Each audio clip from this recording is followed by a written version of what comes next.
Hi friends, నేను మీ శ్రీనివాస్ని. అందరికీ సంక్రాంతి శుభాకాంక్షలు అండి. ఇప్పుడు చూసుకుంటే యాకుటియా నగరంలో మంచు ఎంత రేంజ్లో పేరుకుపోయి ఉంటుందో చూడండి. మీకు రోడ్డు మీద చూపించాం కదా ఇంతకుముందు, అలాగే మీకు పల్లెటూరులో చూపించాను. ఇప్పుడు సిటీలో పరిస్థితి చూడండి ఎలా ఉంటుందనేది. ఇక్కడ చూసి మీరు క్లియర్గా మీకే అర్థమైపోతుంది సిటీ కల్చర్ ఎలా ఉంటుంది, అలాగే మనకు పల్లెటూరు కల్చర్లో ఎలా ఉంటుంది, మంచు అయితే ఎలా పడుతుంది అనేది మీకు ఈ వీడియోలో చూడొచ్చు అనమాట. వీడియో నచ్చితే లైక్ చేసి, షేర్ చేసి, సబ్స్క్రైబ్ చేయండి.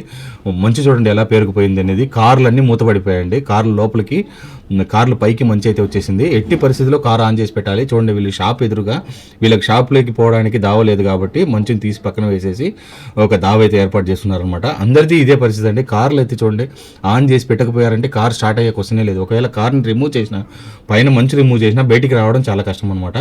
ఈ విధంగా ఉంటుంది పరిస్థితి. ఇంకేం చేయలేమండి. ఒకవేళ మీరు ఇది కూడా మీకు దావ కూడా చూస్తే పొద్దున ట్రక్ వచ్చి ఒకసారి క్లీన్ చేసుకొని వెళ్ళిపోతుంది, అలాగే మధ్యాహ్నం ఒకసారి, రాత్రికి ఒకసారి, ఈ విధంగా 3 సార్లు వచ్చి ఒక ట్రక్ వచ్చేసి ఆ మంచునంతా పక్కకు సైడ్కి తోసేసి వెళ్ళిపోతుంది అనమాట. అంతే, సైడ్కి తోయాల్సిందే, వేరే మార్గం లేదండి. ఇప్పుడు దీన్ని ఎత్తుకొని పోయి ఎక్కడ పోసేదానికి కుదరదు కదా. చాలా వరకు కొంత స్టోరేజ్ టైప్ అయితే వస్తుంది, కొంత అయితే పక్కకు తోసేస్తుంది అనమాట. షాపులన్నీ మీకు ఈ టైంలో ఏం చేయలేరు, వాళ్ళు ఓపెన్ చేసి పెట్టుకోవాలి అంతేగాని అంతకు మించి వేరే మార్గం లేదనమాట. ఇక్కడ చూడండి హౌసెస్ మీద అయితే ఎలా ఉందో. వాళ్ళు మంచు పొద్దున్న లేసి మంచునంతా రిమూవ్ చేసుకుంటారు. కానీ వీళ్ళందరూ ఉద్యోగాలకి వెళ్తారు, అంతేకాకుండా చదువుకు వెళ్తారు, అలాగే వీళ్ళ సాంస్కృతికంగా వీళ్ళ పండుగలు లాంటివన్నీ కూడా చేసుకుంటారు అనమాట. అన్నీ ఉంటాయి వీళ్ళకి ఇక్కడ. ఏం ఇది ఉంది, ఇది అది లేదనేది ఏం లేదు. అన్నీ వీళ్ళ తరపున వీళ్ళకి కావాల్సినవి ఏమేమి ఉన్నాయో అవన్నీ కూడా వీళ్ళు చేసుకుంటుంటారు. అలాగే ఇప్పుడు చూడండి మీకు ఇక్కడ హౌస్లోకి వెళ్ళడానికి ఆ అమ్మాయి పడే ఇబ్బంది చూడండి. ఇంటి లోపలికి పోవాలంటే మంచు లోపలికి దూరి ఇంటి లోపలికి పోవాల్సిన పరిస్థితి అనమాట.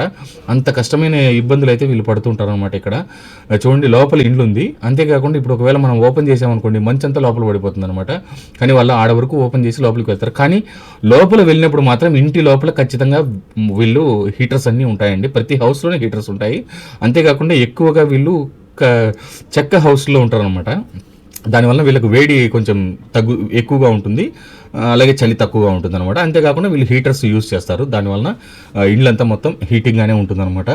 చాలా కష్టం అండి. కారు చూడండి లోపల ఉన్నాయి. ఇప్పుడు దీన్ని బయటికి తీయాలంటే ఇలా కారు రిమూవ్ చేశారు మంచులో నుంచి, కానీ దీన్ని బయటికి ఎలా తీస్తారు? ఇలాంటి కష్టాలు వీళ్ళకి ఉంటాయన్నమాట. ఇక్కడ మీరు కూడా గమనించవచ్చు ఏ విధంగా ఉందనేది. చాలా ఇబ్బందికర పరిస్థితుల్లో అక్కడ ప్రజలైతే జీవిస్తున్నారని చెప్పొచ్చు అనమాట. కానీ వేరే మార్గం లేదండి. అందరికీ వాళ్ళ వాళ్ళ ఉద్యోగాలు, వాళ్ళ వాళ్ళ ప్రదేశాలు, వాళ్ళు పుట్టిన స్థలం కాబట్టి వేరే మార్గం లేదు, ఉండి తీరాల్సిందే. ఇంతే ఫ్రెండ్స్ వీడియో నచ్చితే లైక్ చేసి, షేర్ చేసి, సబ్స్క్రైబ్ చేయండి. యాకుటియా నగరం గురించి ఇంకా మీరు తెలుసుకోవాలనుకుంటే కనుక ఖచ్చితంగా నాకు కామెంట్స్ రూపంలో తెలియజేయండి.